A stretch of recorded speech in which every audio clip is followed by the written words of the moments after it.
अरे गिरिया है मला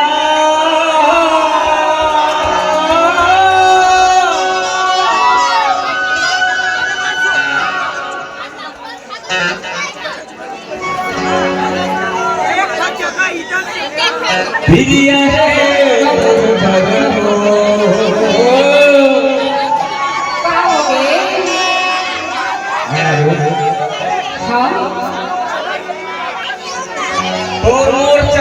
भगवान कैसे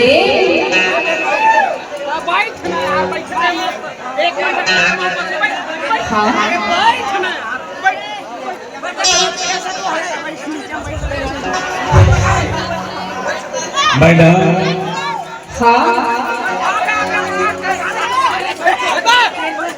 पतना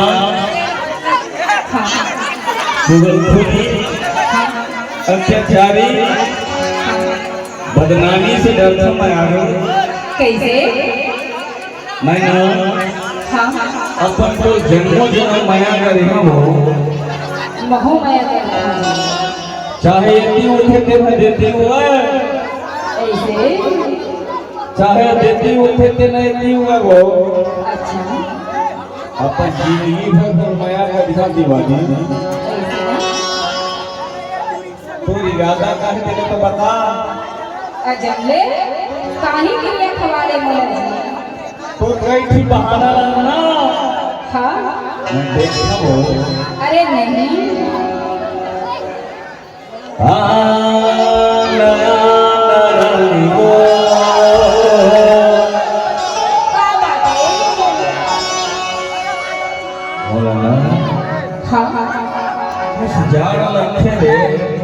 साफ साफ बता दे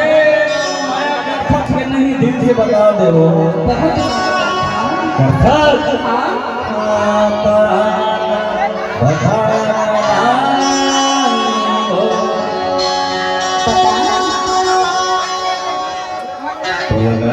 जन्मों जन्म माया का रिहा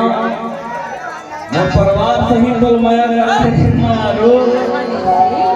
अरे गिरिया है माँ गिरिया